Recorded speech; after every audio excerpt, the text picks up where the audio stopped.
of hopelessness and helplessness. The government gives them the drugs, builds bigger prisons, passes a 3-strike law, and then wants us to sing God Bless America. No, no, no, not God Bless America. God damn America. That's in the Bible for killing innocent people. God damn America for treating us citizens as less than human. God damn America as long as she tries to act like she is God and she is supreme. All right, welcome to Pod Damn America, motherfuckers. This is Jake Flores. That's Alex Patak. You fucks. You fucking cuck. Get on pigs. your knees. I have a gun. You little sluts. In a non-sexual way, in a threatening way. I have a gun in a not sexual way. This is just a normal violence gun. Yeah, bitch. It's been a horrible week. I took a lot of mushrooms the other night, and when I came back to Earth from having done mushrooms, all this Bigfoot shit was going down. I don't really even fully know what happened with the story, and I don't really care to. You let Bigfoot into your home. I feel like I let him into the universe. Let's introduce our guest so we can hear his thoughts on Bigfoot. Okay, I was going to introduce him later, but you know what? Fuck it. Let's fight. Let's do it. Let's fucking do it. I have so many thoughts on Bigfoot, though. All right. I don't want to leave him out of the Bigfoot conversation.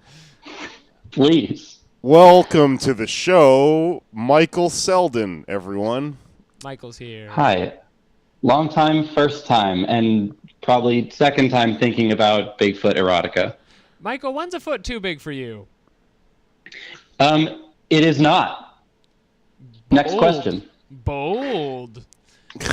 I saw someone say online, they were saying, if this is the first time that you have encountered Bigfoot erotica, you have not been online long enough. And that's when I closed my computer and decided I didn't really want to get to that place. I saw people talking about this man having a Bigfoot fetish, and I thought that they just meant he had a really big foot fetish. He's just really into feet, you know? I read about Bigfoot erotica online. That's when I closed my computer and decided to move to the woods. Yeah, to see in it. hopes of To living make that Bigfoot dream. erotica. Yeah. Something else that happened this week is Joaquin Phoenix is making a Joker movie, and apparently they have their eyes on Marc Maron for the Joker, maybe? That's fun. I just started watching Glow, and he is really good on it. He plays himself. He's better at himself than he is on the show where he plays himself. Like he's playing he tries a to fuck his own heightened. daughter. He's playing like a heightened version spoilers. of Maron, where he's the 70s washed up dude living in the 80s that he sort of exists as in reality now. I think the more meta he gets, the more he'll kind of rule. I just like his in-game universe in Glow is he's a writer with like a whole lexicon, and then his like secret daughter knows all of the characters, and So- the story of all of them is like, Yeah. she was a bitch and you took her down. To reiterate, I just started watching Glow. I'm on episode 2. Well then, just kidding. I know. I don't care. I'll never finish I it. really liked watching Marc Maron's career develop. Back when he started with the Funky Bunch, I think that was like a really cool start off. But then now that he's built himself up to have this like film career and doing serious roles like the Joker, Remember when he blinded that Vietnamese man? that ruled. We just forgot about it, and Barack Obama went on his podcast. Who could forget Marc Maron Barack and the Obama. Funky Bunch? Barack Obama talked to Mark Wahlberg for an hour as the nation listened. So, Barack, what'd you do on 9/11? Because I was almost fucking there. what you do, man? I'm just imagining if you listen to this podcast, the line between our actual ignorance and our fake ignorance is like indecipherable. Yeah, it's the most blurred thing on Just earth. try and muddy the water so everyone thinks we actually know all of these things. Anything that's wrong, that's a joke, and And I'm anything working that's on right it. is serious. Yeah. Well, we'll do like real research where we'll like be like diving into some obscure country's shit, and then we'll be like, Is Marc Maron also Mark Wahlberg? I don't know. I did Google him. I do have his picture up on my computer in front of me right now. It's not Mark Wahlberg, guys. Mark Wahlberg, good picture to have. Believe me, I know. Got a great body. Far too well who Marc Maron is. Great man with a great body. Do you know how I got these guys? Do you want to know how I got these guys? He plays a fucking blues guitar solo at you. Yeah, he slams that guy's head into a pencil. Yeah. Okay. The world's horrible. I'm back from being on mushrooms. I don't know. Everyone's arguing on Twitter about whether you're allowed to call your significant other your partner if you're not gay or straight or something. I don't know. You're only allowed to call your significant other a partner if you're a cowboy. I thought the whole point of that was that it was like providing cover for people. Like if everybody used the word partner, it meant that you didn't have to out yourself in talking about your significant other. Wasn't that kind of the point? That's what I thought, and I do it, and now I'm mad that I do it because I didn't really want to do it. I don't like either of the other alternatives, but I felt like I was making effort to do this, and now I'm a dick for doing it. Yeah, you cis bitch. I actually haven't heard this discourse at all. This is completely new to me right now. Nobody actually loves me, but I do still say this in the idea that I'm somebody might from the fight. Someday. Doesn't it sound like a competition in which there is no winner? I don't really understand how you'd come out on top of this back and forth. I think you should call your significant other your partner, like you're from the dirty South. Yeah, like but you're, it's like Agent K and you're two boring white people like from Brooklyn. You're like, hello, this is my partner, Sarah. I thought you were going still for the Mark Wahlberg thing. I thought we were saying it's my fucking partner, dude. It's my partner. Oh no, that's pretty We cool. opened a burger franchise together. We're super fucking in love. Yeah. From now on, we are both business partners and we are, romantically involved. Hell yeah, dude. Last time Michael did my old podcast, it was just us doing Boston accents for 20 minutes, and it's going to happen again. yeah. I have one joke, and it's the accent of the place that I grew up in. Oh, fuck yeah. Okay, so from now on, the most sex-positive, woke way for cis people in a relationship to refer to each other is the man refers to the woman as Donnie. Just Donnie, get the keys. Meet me in the car, Donnie. And then the woman refers to the man as Mark. Yes. Those are the two neutral genders now. I think we figured it out. Two genders, Donnie and Mark. This is my Donnie. Yeah. I'd like you to be my Donnie. Will you be my Donnie? We've been in a Donnie and Mike contract for the past 3 years. Sorry, Mark. We're in a Don sub relationship. I think Donnie's the sub. I think. Who knows what they do behind closed doors? Anyways, a friend of mine put in their OkCupid profile that they were like some sort of dom sub language, and then somebody asked them to explain it, and so they explained that they liked being dominant. And then this guy messaged her over and over again, and she just stopped responding, my friend. And he was like, please, stop dominating me like this. Stop dominating me like this. You're dominating my like, schedule. Yeah, well, she was like, I'm just ignoring you. It's not a sex thing. Stop dominating me. You want to hear a shitty new character I've been doing? Do it's it. pretty good. It's the Dominatrix who's also a doctor. All right, looking at your chart here. You're my little bitch. Thank you. That's pretty funny. Pretty good. All right, well, without further ado, Michael, welcome to the show. Let's introduce Michael Thank you so much. a bit. Now that you're back from the world of mushrooms, it's time to learn. I'm so stoked. Michael is calling in from sunny California, where he runs a, gonna fuck this up, fish cloning business. Yep, you did. A fish. He makes fish in a tube, and they ask to die. Cool. Yeah, literally none of those things are correct. But I see that you're going in the right direction, and I think that's important. Last time we hung out, you showed me a picture of a cell of a fish and told me part of it was its face, and I believed you, and then everyone laughed at me. I was probably really high when I did that. It's definitely not real. Yeah, It was pretty funny. But, what we do is we grow fish meat to eat. So the idea is instead of getting fish from the ocean, you can get it from fish cells. So we take cells from a fish, pull them out of the fish, grow them out of the water. We just grow the meat, not the whole animal. And it's not like vegan or vegetarian. We're just like sort of replicating the process that goes on inside of a fish, outside of a fish, so that people can have fish that doesn't have like mercury or plastic in it, doesn't destroy the environment through overfishing.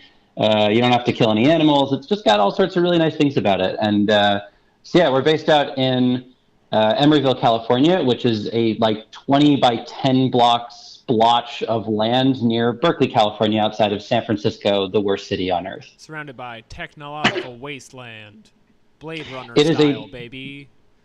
It's a dystopia. You can watch like homeless people trying to kick over those food delivery robots sometimes, but the robots are too fast, and so you'll just watch them sort of chase after it, and you're like, go, get that robot. This'll be the time you ruin a delivery. I've never seen a food delivery robot, and nor do I want to.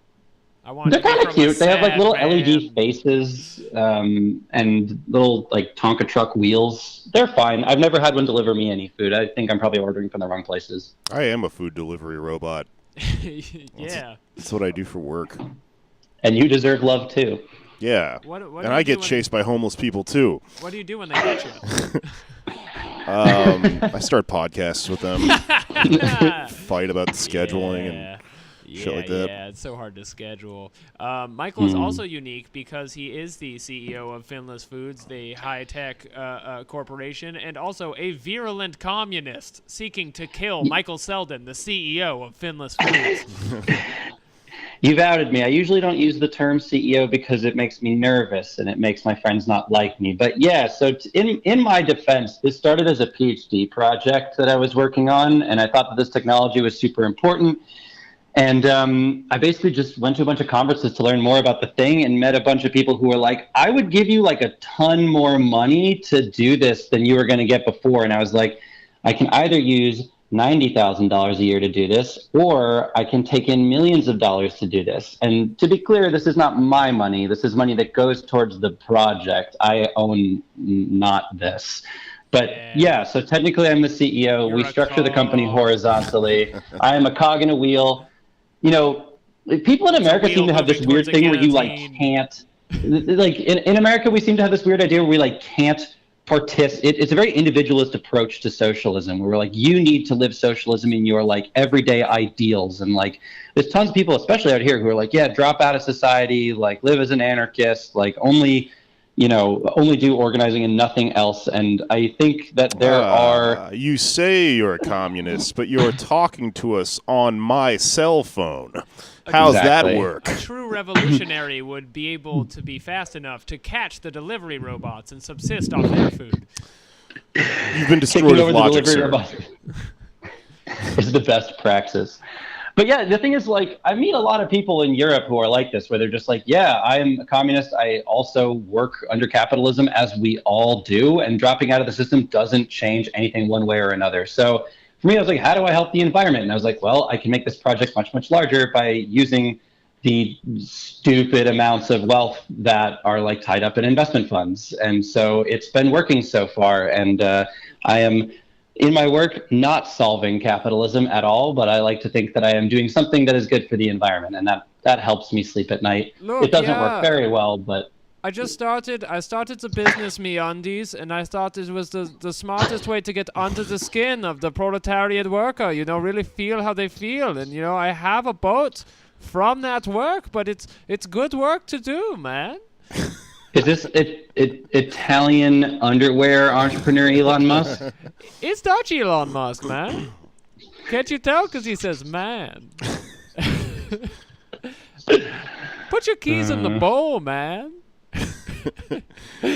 He's a swinger, too? Yeah, dude. This is a mashup of a lot of different types of Elon Musks. This is quite a bit. A synthesis of Musks.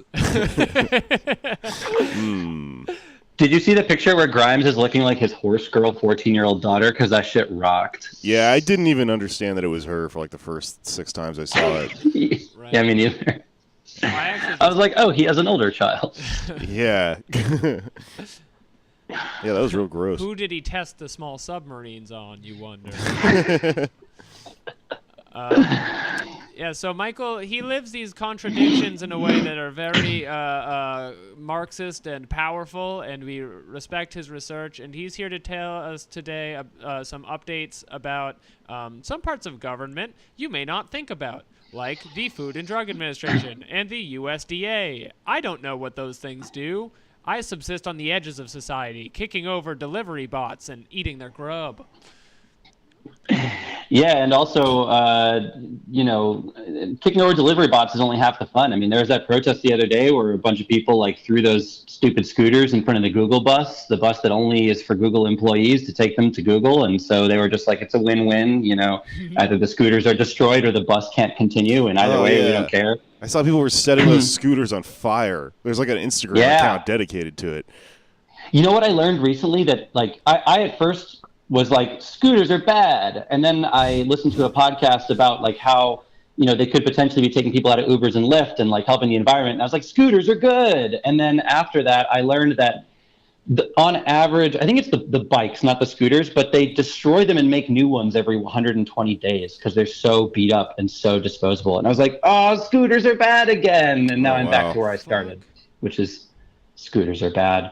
But yeah, the FDA and the USDA. So, the reason any of this would be interesting, I think, from a leftist perspective is like it just talks about the gigantic regulatory machine that the government is. So, in America, we have like a very, very safe food supply. We actually have one of the safest food supplies on the planet. It's like one of the only things we're good at. And this is in most part thanks to the FDA and the USDA. Thanks, FDA and USDA. Why is that? The problem with this, because they do lots of things. I mean, the FDA approves new food products and ensures food security. It also ensures the safety of our drug supply, which is super great. And then the USDA does inspection of, they do meat mostly, and so they inspect facilities. They go on the ground and like look at where your meat is being made. If you eat meat, I personally don't, but they look at that and make sure it doesn't have too much feces or too many diseases or whatnot. Make sure how much is too conditions. much feces? It actually, there is a number. I don't know it off the top number of two, my baby. head. Feces. 3 boot fills. They can fill 3 of your boots. Okay, go on. Yeah. Sorry. Three boots of poop per 458 pounds of beef is considered acceptable. We use the imperial system, so it's all in boots. Let's see. Anyway, so yeah, basically, we have this new industry coming along where basically like, hey, we're making meat, but it doesn't involve animals. And so typically meat is regulated by the USDA, but new food products go through the FDA. And so everyone's like, what is supposed to happen here? This is sort of weird. The FDA put out a statement saying, don't worry, everybody, hold my beer, we got this. We're going to regulate this. And everyone in our industry was sort of like, oh, good, they've decided. Because usually if the FDA puts out a notice like that, it means that they've communicated with the USDA and made their intentions clear. Turns out that is not what happened. The USDA then came out and was like, well, fuck you, buddy. We're going to regulate the whole thing. And so the FDA was like, I'm paraphrasing, but they said something along the lines of, nah, brah, we're going to throw an entire whole day meeting about this thing, and you're not invited. And so the FDA, a big meeting, and they had like a panel of experts, and like the FDA commissioner himself, Scott Gottlieb, showed up. And it was a whole to-do, which actually ended in a lot of really hilarious things. But basically, because of that, the White House, I don't want to say Donald Trump because like it was a memo written from the White House and it's like, it doesn't seem like he wrote it, if you know what I mean there. He can write. It's not like in all caps and shit. Just because he has big, strong arms. Cloned fish. Sad. I've cloned more fish than this. Well, it was more like he was like, these two agencies, the White House was like, these two agencies can't agree on what to do over this. Hashtag sad, if it were Trump writing it. But so he was just like, well, what we're going to do is instead, we're going to dissolve the FDA and put it under the USDA, which has been a threat from the right wing for like decades. Like the Ron Paul Liberty Caucus people have always wanted to get rid of the FDA. I remember in high school defending the FDA because I really, really didn't want girls to like me. And I was just telling people, I know. I was like, the FDA is super important. Didn't we read The Jungle? And shit. Food matters, man. It's important. Food justice is a big deal, and it didn't get me very laid, but it was still a very cool thing to be involved and think about. I use the word cool very, lightly there. I didn't want to use that word. I'm trying not to say the thing. And so, the L word. And so, basically, the Republicans and the libertarian right have been trying to dissolve the FDA for decades now, and it's never happened because because it's a dumb idea. I mean, it just isn't a good plan. Can't you just hear Ron Paul saying, like, what are foods but another form of drugs? Just put them in one place. And just shooting well, their whole thing is like, the market will self-regulate, and anything that uses something that hurts somebody, people will find out pretty quick and then not buy it. And I was like, but that means that instead of testing it in like a testing facility, you're just being like, if someone dies, we'll take it off the market, which is not good and actually bad. I got 2 teeth left. I named them checks and balances. Thanks, Ron, or Rand, whichever Paul you're trying to be. Basically the Trump White House was like, we're going to dissolve the FDA, put it under the USDA. This is not super likely to happen, but it would be not great, especially for new food products. One of the main things that comes out of this is basically like the FDA is a science-based organization that uses like testing. It's a very government-based organization. It's very impartial, and they care only about food safety, and that's it. And they're like, food safety, food security, that's it. We want to be like as self-reliant as possible in America, but like really it's about just making sure the populace is safe. Whereas the USDA is more of a trade organization. They have a lot of things in their charter that are about protecting American industry and moving forward with like marketing of like American products. And so it's more tied in. And so it was interesting at the FDA hearing. There were 2 different cattle ranchers associations, and they argued with each other. Kind of one was like, this should not be called meat. This like new cell culture based meat. And so no one can ever use the word. And it was like, it definitely can be called meat, which is cool because we've been trying to get them to use that word forever. Like it can definitely be called meat. Say it. Say the words. Radical Islamic meat. It can be halal meats if you want. And so it got they're trying to get it basically regulated by the USDA because they know that they have much more control over the USDA. They know that they can really influence that in a way they can't with the FDA. And so the big ag lobby, which is called the Barnyard, they just sent a message. No one knows. It's just a historical thing. It's totally confusing. We have all these complicated acronyms that accurately describe exactly what you're talking about, and then together they meet at the Barnyard outside the White House in the Lazy Names part of town. What's it stand for? Please don't do all the letters. It's so long. It's like 8 letters. It's hey, what's up? This is the Joker. Welcome to the Barnyard. I got Barack Obama here in the Barnyard. I'm holding him hostage. Batman's gonna come get him, but first, Barry, what makes you move? Stamps.com. Oh, it's one of those podcasts. I listen to lots of Pods Damn America, but we make a lot of money. We don't record in a vampire's house, and we make a lot of money. Yeah. Those 2 things are definitely true. So that's the Barnyard. I feel like I'm throwing a lot out there. It's kind of a lot to digest, but basically, I think this has a lot of intersections that are like interesting as a leftist. Like, we have an entire organization that's a part of the U.S. government that is susceptible to money in a very direct way, in that like their exact mission is to protect American industry, and like we are threatening American industry, which technically we are American industry. We do live here. I know California is different, but you're not real Americans because you wear under because I'm a Jew. I know. And because you're a Jew. Your hats are like they can't even hold 1 gallon. They're like 1 ounce hats. A very small hat. My mom knitted me this hat when I was a child, growing up in Brooklyn. I was told not to call yarmulkes 1 ounce hats, but I am standing my ground here. That's really brave. Thanks. You gotta stand for something. Or you'll fall for anything, as the country song goes. You're my best fucking friend. All right.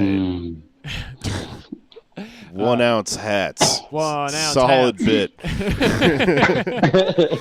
I can hear the reviews coming in. It's good. Like the pod, not the hats. Cut out the hats. So Where were we? We were talking about the Barnyard. It's a matter of, what the priorities for these different organizations are, where one is science and the other one is money and trade and protecting invested industries. And no offense, Michael, but it sounds like your cutting-edge new industry, even with the new money coming in, would be crushed under the spurred boot of old rancher U.S. money. Yeah, when people ask us, like what's your mission as a company, I always say not to be crushed under the spurred boot of the old ranching economy. It's crush damage and pierce damage. Oh, sorry, my bad. And so it's, I don't know, the meeting I thought was hilarious. I mean, you had, my favorite was like this woman from the milk lobby came up and she was just like, the FDA has taken a coward stance on labeling, letting anybody use anything that they want and creating a no-holds-barred, utter chaos of a market. And I was like, what is she talking about? And I was like, oh, she's talking about the fact that people are buying soy milk. Yeah. That's her definition of chaos. Utter chaos. Warriors, come out and play. Clinking a soy bottle. Anarchist America is just soy milk flying off the shelves because apparently there's still shelves. Warriors, man, that'd be fucking sick. It's just like everybody's a lot leaner. They run it small distances and they take breaks. I live in yurts. You're just talking about San Francisco. You're just talking about the marina. It's not that great. It sounds It's kind of garbage. It's not. It's bad. I know we talked just for a second about Sorry to Bother You before the show started. I won't give spoilers about it because I know not everyone has seen it, including Jake, especially Jake. But one of the things I love the most about the movie, especially Jake, he's especially not seen it. I've especially not seen this movie. Yeah, well, this is for you then. Something that I really liked about it is that it's set in Oakland, and it constantly is showing people living in tents and living in their cars all the time. And I think if you watch that in another part of the country, you might think that it's sort of like an exaggeration or it's just like a stylistic thing. But that's absolutely what it is like to live here. Yeah, I mean, it's everywhere, and it's really wild how everyone is just adapted to there's tent cities all over the place, and my neighborhood is next to a tent city, and it's. I'm kind of surprised you guys haven't all been killed in the streets. I visited my brother in downtown LA, and you can't go in any bar, coffee shop, whatever, without the homeless people following you in, because there's more of them than there are of you. You know, they know the numbers. A couple of years ago, I was walking somewhere in LA, and I got lost, and I just ended up on Skid Row. Walked through a mile. Stole your bike there. I walked through a mile of a tent city, and it was the most jarring, fucking disturbing thing ever. But since I've been back, it's it's not just confined to that one part of the city. It's just kind of normal now. Yeah, it's everywhere here, and it's the rhetoric and the way that people talk about it is so intensely fucked up. It's always how do we clean up the streets? How do we clean up? They always talk about the feces and the needles, which are everywhere and are not my favorite thing, but it's how about we talk about the whole I don't know, people living outside thing. That's my least favorite aspect of this whole bit. And the thing is it affects these people. They don't even think about it. I mean, we've already gotten our house ransacked. That wouldn't happen if we didn't have people desperate and living on the streets. Or this big investor guy tried to run for mayor, and he's kind of out of touch. And his whole thing was we are going to put out. Actually, his platform was hilarious. He was we're going to put out decoy cars that have gold jewelry lying in them. So when people try and rob them, we'll have cops waiting around the corner to arrest them. And how do you even come up with that? What the fuck?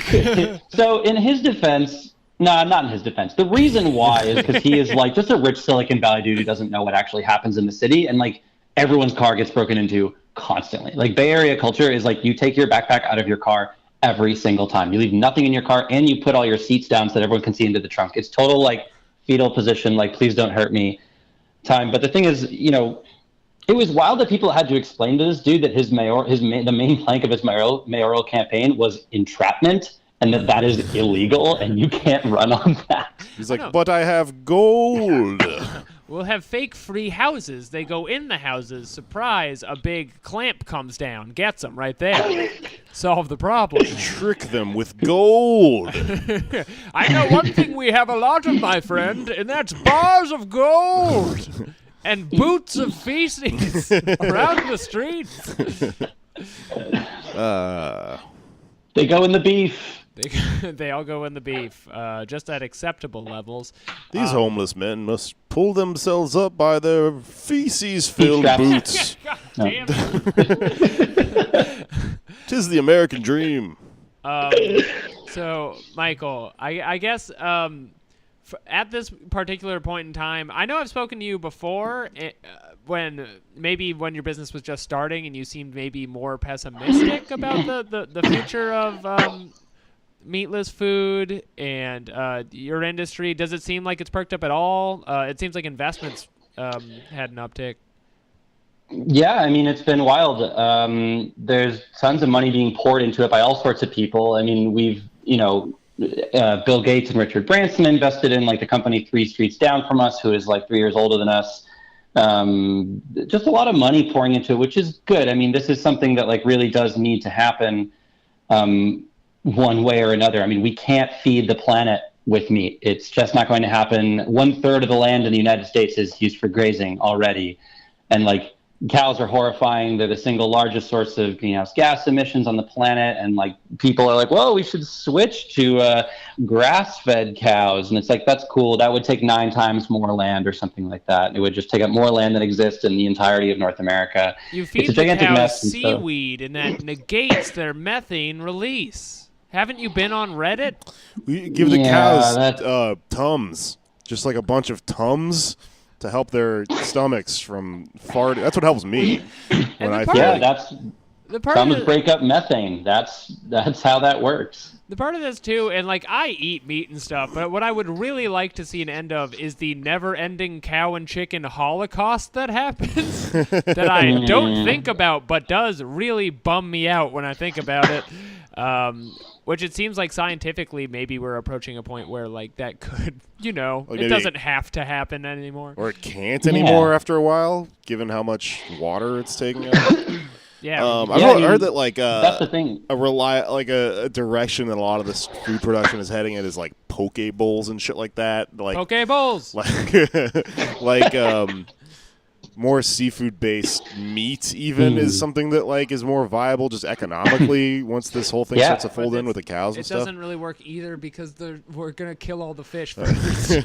They're already... We already did that. So the thing is, there is no way to increase wild-caught seafood production. So if you're into eating a type of fish that is not able to be aquacultured, of which there are many, you're shit out of luck because the oceans are... Every single fishery in the ocean is 90% of the fisheries on Earth are completely tapped out. There's no way to increase production about them. A lot of them are actually already in collapse, and so we're going to actually have less of a fish supply than we currently do. The only thing that's really stepped in to take this place is aquaculture, which has done an incredible amount, and I don't want to knock it too hard because it is an awesome environmental measure, but it comes with its own set of problems. Like, aquaculture does use a considerable amount of like pesticides, herbicides, fungicides, insecticides. Those leach out into the surrounding environment.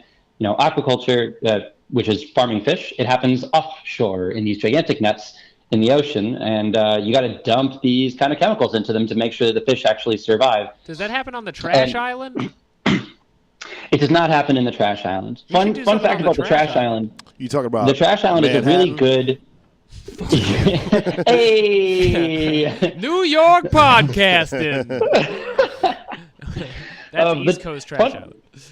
The fun fact about the trash island in the Pacific Ocean, I love it because it's so big and it's so scary looking, and it's like, hey, we're doing this to the Earth, but what people don't realize is that is less than 2% of the plastic in the ocean.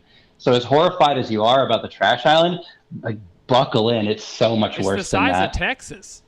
Yeah, and that's 50 times that as all the plastic in the ocean. I will not have you boys bad-mouthing plastic trash Texas. It's just as sacred as regular Texas. It's bad news for people who don't like plastic in the ocean. Good news for people who like things big. Yeah, and people like Texas. Now there's another one, and it's, made of trash, and it's in the ocean. It's pretty Hell cool. yeah, brother. Stole it from Mexico. I really hate that all these plastic trash hipsters have moved into plastic trash Austin and really ruined the local scene. Plastic trash Austin in the 70s was so cool. You used Beer to be able to costume. buy records at this part of the ocean. Yeah. Yeah. Now it's a plastic smoothie place. All the fish are doing yoga. The fish used to be cool. The fish cocaine used to be better. Now they're all fucking dead, man. Yeah. Nothing can live there, right? That like poisons everything for miles and miles around. Yeah. Okay. Yeah, nothing can live there. And then also the other thing that people that people don't think about in terms of plastic is its effect on human health. Because like if you're getting a fish from the ocean through aquaculture or not, it's probably gonna have some plastic in it. And like we have thoroughly studied the effects of plastic on fish physiology. It's like really, really bad. It's like altered biochemistry, altered metabolism, even altered social patterns. Like the fish aren't even like hanging out the way they used to because they're so filled with plastic. And it can't alter cancer growth, all these things. I'm too full of plastic right now. I gotta go home. The thing is, like, Aquaman there have been just no has a real giant straw in his throat. Just out there like, this is the fucking head caught in a soda can ring. Jason Momoa, you know? Yeah, Hawkeye. Yeah, that's what this is all about, making sure that Aquaman doesn't choke.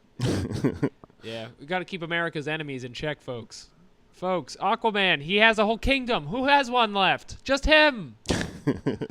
He's one of the best. Is he an enemy? He's doing very well, and we're doing very badly.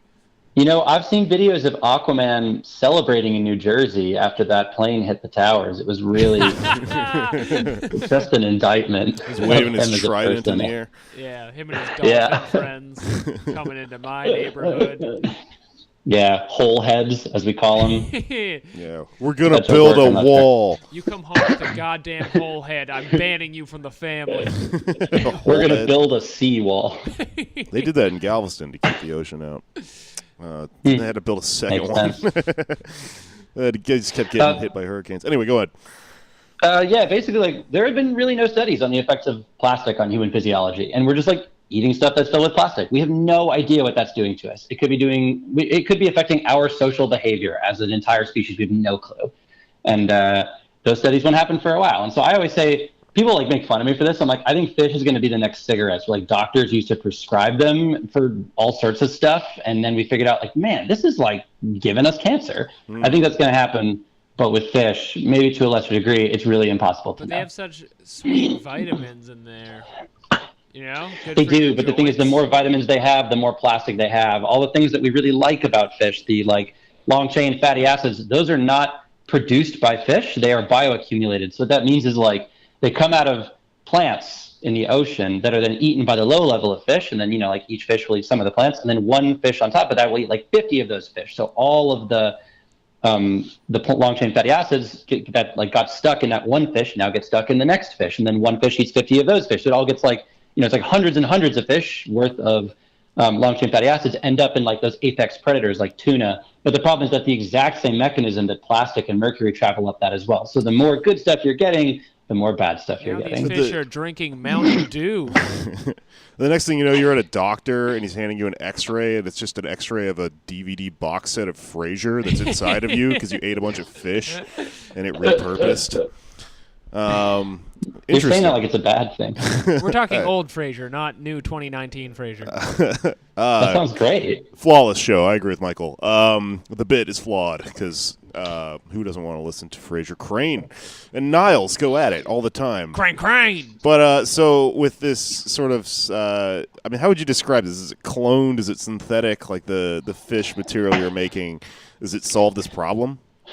The hope is that it can solve a lot of these problems. So it isn't cloned. So what we're doing is just imitating the exact process that goes on inside of a fish, outside of a fish. So we're pulling out this cell type that can grow out, and it already exists. It exists inside of us. It exists inside of fish, but we're pulling them out from specific species. And the hope is that if we can take this and grow it outside of a fish instead of inside of it, that means that we can stop all these problems at the same time. Because the idea is that people would switch to this, since our logic is people really care about how much their food costs and what it tastes like. And we're like, well, we're going to be cheaper and we're going to taste just as good or better because it is the exact same thing, even on a cellular level. It's not really, it's not like a vegetarian replacement type thing. It's not like the Impossible Burger. It's like a real chunk of meat. Now, what will you be doing for customers who are looking for the suffering in the food? They can know that I work at the company. Hey, oh, that's true. They can know that you have to clock in on Mondays. They can talk to my ex-wife. You know what I'm saying? It's a podcast That's for cute men. that you think I have to clock in on Mondays. Okay, all right. But yeah, the suffering contingent, you know, they can, I don't know, do they want to come over and beat me up? Like, I'm kind of not doing much, like most weeknights. I feel like you can only do so much for the consumer, and you're already breaking the mold of science, which I think is enough. So to be clear, this is like if the process works correctly, you're just sort of growing fish meat. Yeah. That then exactly. can be used to substitute in any dish that would be, fish-based. All right, we're going to cut out what you said and then put it in the beginning of the episode when I said he was cloning fish, and we're going to sound really smart. Okay, All sounds right. great. I mean, I heard you at the beginning. I'm just trying to clarify because you said he's not cloning fish. So it seems like there's a really specific way that this needs to be defined. It's a taboo against God. Well, it needs to be legally defined. Well, because you got all this shit going on with the FDA and everything and the USDA. Yeah. I guess I'm just curious as to why it's why there's specific language around exactly what this is, what the process is. Oh, money. I mean, the language is basically just that the people who currently make meat don't want us to take their market share. That's really it. There's no scientific reason to call this anything else, which is, I think, why they've changed their tack. They've realized it's sort of a losing fight to say this isn't meat, because we sort of brought out the argument, like, look, if you're not going to call this meat, I mean, especially for us, since we make fish, like, people who are allergic to fish are going to be allergic to this. So it's like, if you're not going to call it fish, you're actually making a very dangerous situation for a lot of people. And the FDA, their whole thing is safety. And we said this at the meeting. So they were sort of it seemed like they were sort of listening to that. And wet cow. The new word being wet cow. What? Damn it. What the fuck is that? I don't know, man. You got to give fish another name, man. Oh, yeah, this is the new wet cow. So, yeah, there's no reason to call it call fish it with a pH, Please don't. Trey Anastasia taught music at my middle school, so I've met him, but didn't really know who he was because I was in middle school, and it was only when I was older that I was just like, oh, got it. Damn. I'm looking at the Politico article you sent me, which before it gets to your quote has a quote from Maggie Nutter, a cattle rancher in Sweetgrass, Montana, who's arguing. She was upset. She was upset and did it in a very cowboy-like way. You could hear her stomping her spurred boots behind the paywall. Their goal is to eliminate animal agriculture. They clearly state that. How can you not feel some animosity, she said, spitting into a bucket.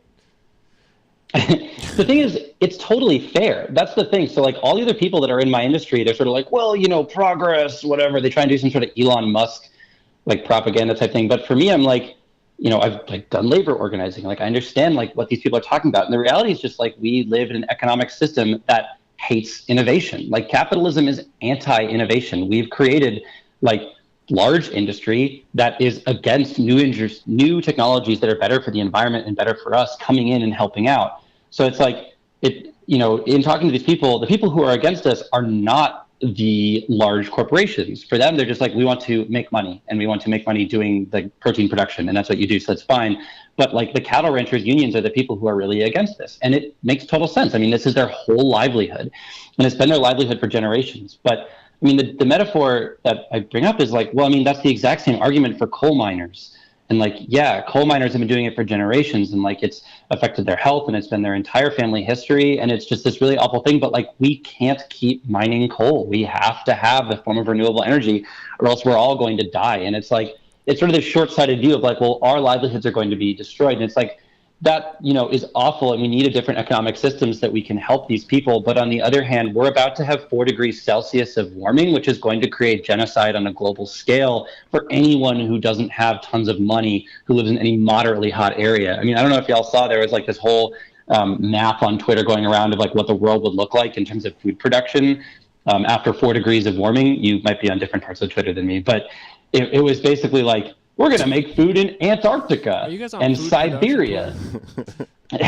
Food production Twitter is lit. And by lit, I mean I got AstroTurf by the ag lobby last week. There's a bunch of people it's one of the that like 200 subreddits followers now. or less. I don't know if you saw they're this just like- this picture that was going on around on my end of Twitter, but it was if Knuckles from Sonic had a huge dick. That's pretty much the whole point of the picture. Yeah, it's red. But more than normal. Yeah. It wasn't going to make it on a food production Twitter, but I think Richard Branson has started counting as part of food production Twitter, and he did post it, so it made the rounds. If you can curate that sausage, I think it could be something that makes it online. But I guess it's just strange because if you zoom out, these people are going to fight to the death for jobs that are, I mean, they need them to survive, but horrible. Like the guy who goes to slaughter 1,000 cows a day can't really be that emotionally attached to that fucking job. Well, the coal miner thing is an interesting point because, like, yeah, it really,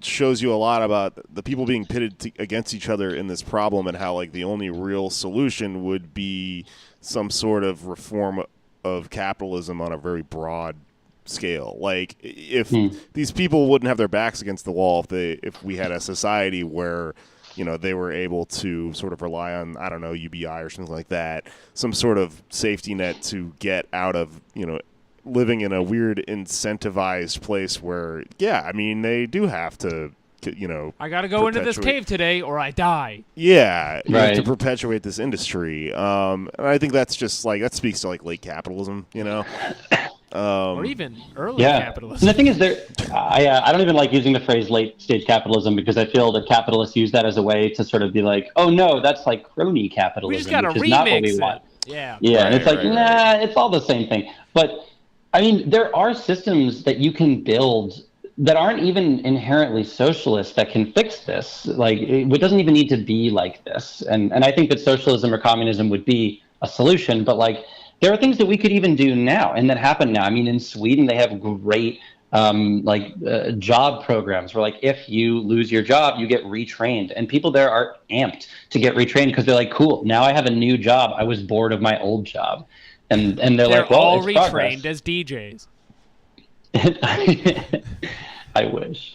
And then there's Alex knows this from when we used to like do stuff with Democracy at Work with Professor Richard Wolff. But I mean, there's the Emilia Romagna in the north of Italy, and like they've got that awesome system where like if you lose your job, you can either take 3 years of an unemployment check, or you and 9 of your friends can submit a cooperative business plan to the government and create a co-op. And so they've like transitioned their economy mostly to co-ops at this point, which I think are inherently Marxist, and they've also made it so people don't really care when they get unemployed. And like Italy's economy is sort of tanked, but the north of Italy, where this policy is in place, is still chugging along pretty well. Because one of the main problems with capitalism is that it like siphons money from poor people into this international bourgeois. But like with co-ops and places like that, we can at least slow the tide and like keep money in the community because it doesn't get just taken away by these investors. Do you feel like your industry that you're in America, with all of the money coming in from these huge capital investors, Bill Gates, Richard Branson, people like that, can be, maybe not at this early stage, but later yanked into a cooperative direction? I know you wanted to form as a co-op and couldn't. Mm-hmm. Yeah, it definitely could. Right now, it's very difficult because we're still trying to figure out even like the basics of the research. Like we can make this as food, but it's intensely expensive and not fit for anybody to buy it. I mean, like we're still right now working at like $6,000 per pound. It's like no one can afford this thing right now. So we're trying to get you're the selling cost it down. at Whole Foods, I see. At Whole Foods, folks. More like whole paycheck. Sorry. Damn. I tried to lean away from the mic for that. There is a really cool organization that's doing this because there's. My original thing was I had like a grant to do a PhD in this, and then realized that like if I dropped the grant, somebody else would pick it up and do the same work, but this money from investment capital wasn't going to be here unless I like pulled it in. So I felt like a more thorough allocation of resources. But the organization that I had originally sort of like gotten this grant from was called New Harvest, and they're actually in New York. They're really cool. Alex, you maybe have even met the executive director. Her name is Isha. She's great. And Sure. They basically whatever. I've invited her around before. I have a she's very great cool. memory. Yeah, apparently. So what they're doing is at first they were saying this can't happen in the private capital sphere because it's such a long-term R&D project that it's how the hell are we going to convince these investors to get on board with this sort of thing? They're kind of our shorter-term thinkers. They like these little apps that they can build and just sort of shoot out spurts of money into their accounts really quickly. And this is a much longer play. And so the original goal of New Harvest is we'll do in the public sector. And all research that has really mattered has started in the public sector. There's a great documentary on that called The Smart State. But anyway, since we've got so much investment, now investors seem really into this idea. New Harvest has shifted its focus and said, we need to make this open source. And we need to make it so that anybody can make this. I think that's an awesome idea. And once enough research is done in the public sector, it's a bit slower. But basically what we're trying to do is just get this out there as fast as possible to stop environmental collapse. And then after that, the hope is to make this more open source. Right. Okay. So you got a long-term game plan there.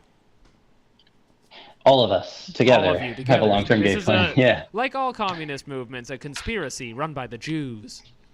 Me. With their 1-ounce hats.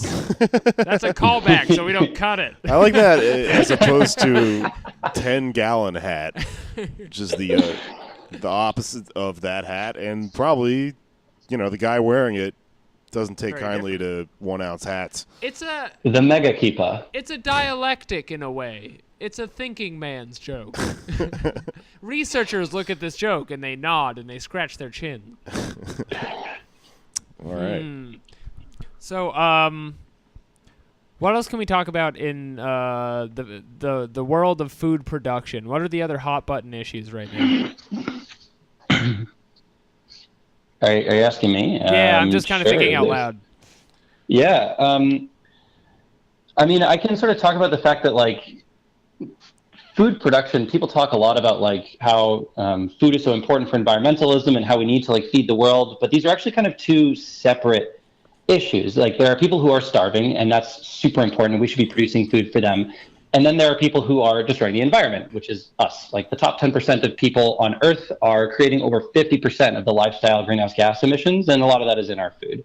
So it's yeah, it's important to change the way that, we're eating on a large scale, but even if we can just change the way that rich people eat, the top 10% of people on Earth, I think it's if you have $33,000 per year or more, you count. So it's most of the people in this podcast and most of the people that we interact with on a day-to-day basis.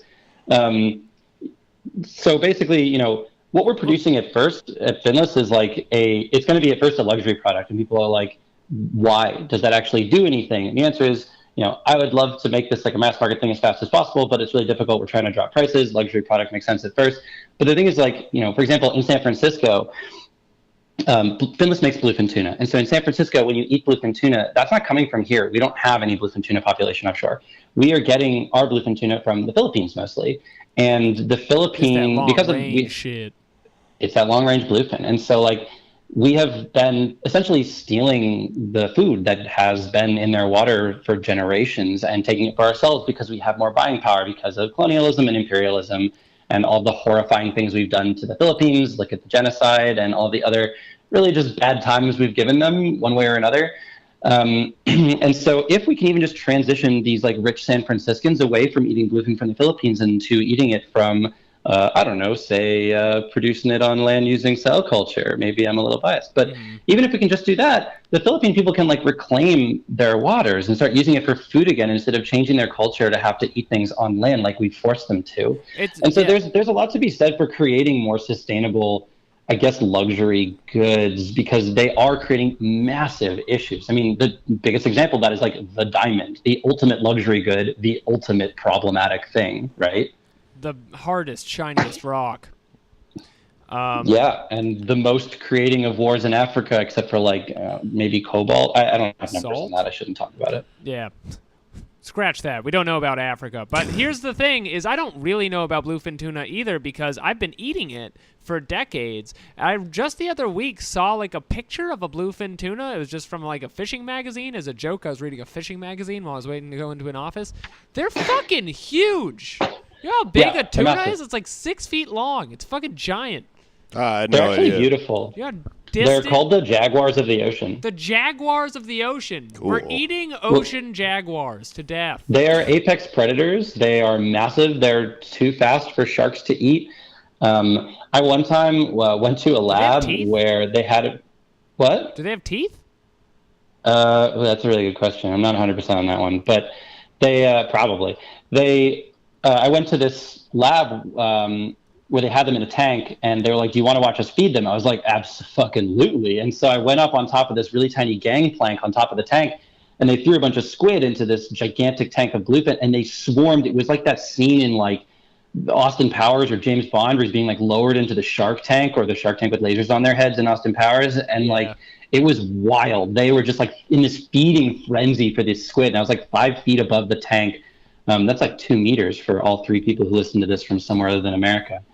And Crikey. they were just like, I don't know if they use meters in Australia or not, but they were. Crikey, that's a meter. It was.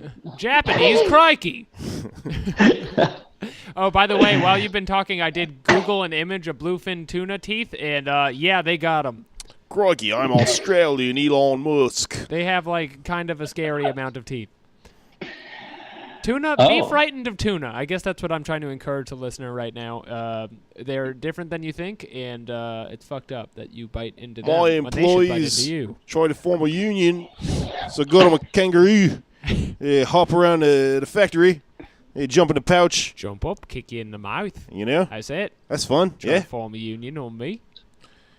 All I'm right. really glad that you solved the issue of like, we were talking about this the other day because we were just like, there's all these new Elon Musk accounts, and we're like, there's a very small range of like types of people that are funny to make fun of, but not racist. And we were trying to just brainstorm. We didn't come up with Australians. We were just like, man, Italian is such like a good. Yeah. They're like white Such a people good who are move. criminals. Yeah, no one gives a shit if you make fun of Australians. Yeah, they We punch totally forgot about kangaroos. that. I didn't even think about Beautiful creatures. the really racist angles you could go with that. I spent a lot of my. I found out spare time something talking wild to the other day. Australians. What was that? Or I found out something wild about racism in Australia. So you know what they call rednecks in Australia? What was that? I hope it's good. They call them Bogans. I don't know if you've heard that word before. Bogans. And so all the people that I know who are Australian all use this word Bogans to refer to just sort of like backwards people. It's kind of a classist term. I mean, it's crappy on its own. But then I met somebody who was doing like nonprofit work in Papua New Guinea, and he was like Australian, and he was like, "Yeah, I work in Bougainville." I was like, "It's called Bougainville? Like that sucks." It's like that'd be like a town called Hicksville. Yeah. That doesn't exist, right? That'd be crazy. That would be a bridge too far. Yeah, this I'm proud glad we don't land. have that. So yeah, I was like, that's nuts that it's called that. Like, is that related? He was like, actually, yeah, the term Bogan comes from the fact that there was a civil war in Papua New Guinea that particularly devastated Bougainville and like basically blew them back to the Stone Age, which is why we do all of this nonprofit work there. And basically Australians started doing a lot of work there to try and help people.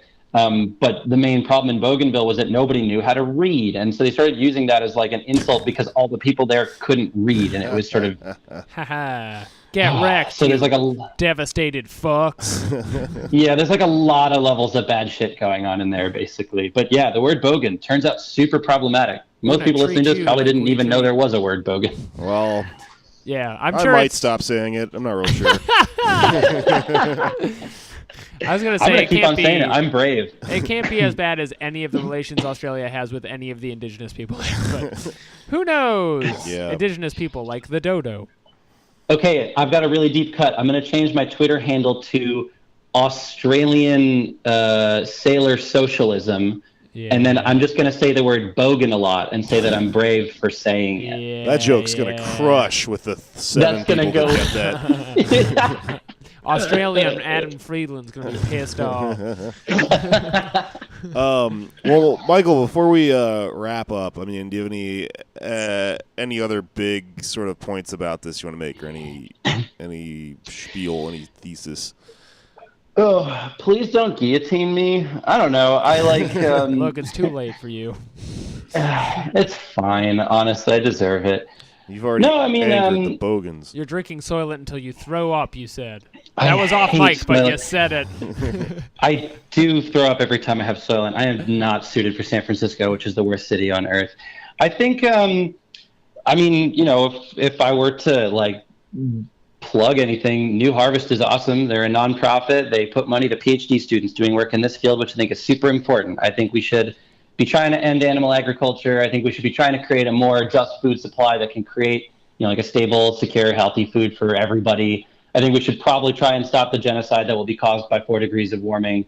I think a lot of these things can happen with this technology, and I know that capitalism is terrible and a scourge on the earth, and I'm totally on board.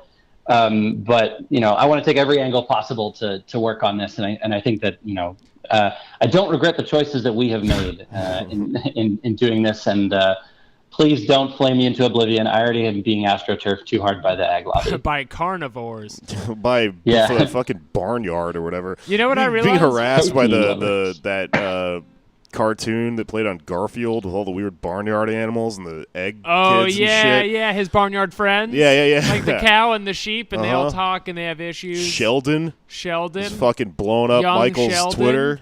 You know what I realized is we've never had a guest with money do plugs before, where they're like, "Here's a non-profit I like. You don't have to buy any shirts I've made." Oh yeah. I don't have anything. Fund my band camp or I'll be killed. Yeah. Please, if you're a leftist, be friends with me in the Bay Area. I hate the Bay Area. It's filled with the worst people. I need friends. That's my plug. I don't have any shirts to sell. That's a good plug. Yeah, we get good guests. Friend plug. My plug is friendship. I eat meat, and I think if I had more money and if I had better ethics, I probably wouldn't. The money thing, I think, plays into that. But I also totally kind of aware that, like, in a better world, I wouldn't be eating this. So I am very excited for there to be grown meat in this way that solves the ethical problems, because I like eating meat, but it's bad, as discussed. Yeah. So I'm excited. I think most people agrees with that. People like meat. It's delicious. There's nothing wrong with it, like, on its face. And like, you know, this whole idea of like we need like veganism, and veganism is the only way to do this. It seems like a very individualist solution. I'm like surprised that it pops up as often as it does in leftist circles. Like, yeah, because it's I like based on what you individually consume, etc., or like, you know, trying to start a restaurant or something that does just the one restaurant somehow spreads veganism. Yeah, no, I'm into big like top-down solutions like that. So that's really cool. We should incorporate a thing into Marxism like they have in Hinduism, where people are outraged by the idea of you eating meat, and if they even think you did it, they'll kill you on the street. You know, and then you spread it through a society. That's the wholesome way to do it. Yeah, that would probably Indian food's work. good as hell. Wait, we can not do that? Let's not do that. Listen, this is plugs. I'm plugging Hindu-style meat killing. Yeah, I'm going to go ahead and plug cannibalism. Shout out to Cannibal Holocaust. Great ideas, great execution. Yeah. Cannibal Corpse, great band. Cannibal Corpse. Very cool. All about cannibals today. I don't know. I'm just going to plug my Twitter at Patak Jokes, and I don't know when this is coming out. Oh, cool. Oh, yeah, I have a Twitter, Mike Selden FF. Like, follow me there. I tweet about agriculture and its intersection with leftist politics, because that's a kind of a niche thing. Cool. One of the best ways to get into food production, Twitter. Follow Mike Selden at Mike Selden FF. If you're from the Barnyard, you know, continue to harass him and sort of I deserve it. Moo and cluck at him as he's on his way to work in the Bay Area on his robotic unicycle or whatever I imagine people used to get around out there. Yeah, totally true. With your one wheelbase. Thank you for listening to the show. Thank you, Michael, for joining us. Yeah, I got Thank you for having me. all the regular plugs, you know, bonus episodes at patreon.com/PodDamnAmerica. I've been told that you can't search us on the website very easily. I'm going to get on top of that, but if you go straight to There's patreon.com, a link in the episode description too. Yeah. Just click on it. It's there. You can find it. You can't use the search bar on that website for some reason. Patreon's trying to take us down by having a terrible app. It's like you can't look up Cumtown on there, and it's like, well, why do you think you can't look up Cumtown on their fucking search bar? Look, we're renegades. We're rogues, all right? We're hated by Who came up with various people. Australian Elon Musk? Yeah. It was us. Yeah, bitch. We're fucking breaking down barriers and walls here. I'm gonna Google and see if shocking that exists people already. with our new ideas. So damn the dark web. there you go. So type in the letters individually and then come subscribe to us and give us money and listen to our extra shit. Hell yeah, pimp. You got anything, Alex? No, just the Twitter. Cool. All right. Well, I think that's it for the week. Thank you for listening. I'm very tired. I have a summer cold. I'm going to go pass out with a little rag of water on my head. Like I'll a see cartoon. you in my dreams. Later, fuckers. All right. All right. Pause. Boom.